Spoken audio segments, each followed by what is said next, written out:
Motorxananı yumaq olmaz qardaşlar.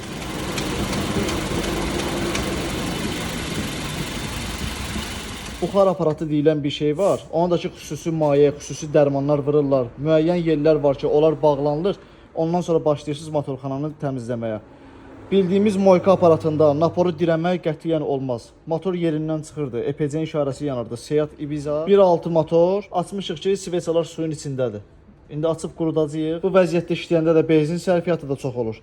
Başlayır başqa şeyləri də sıradan çıxartmağa. İndi bugünkü gün sveçaya su gedibsə, bilmirsən, sabahsı gün bax beyin burada açıqdadır, klima açıqdadır, müəyyən elektronika açıqdadır. Ona görə belə şeylərə diqqət eləmək lazımdır. İşimizi yekunlaşdırmışıq. Hər şey ideal vəziyyətdədir. Heç bir əsmə, heç bir titrəyiş yoxdur.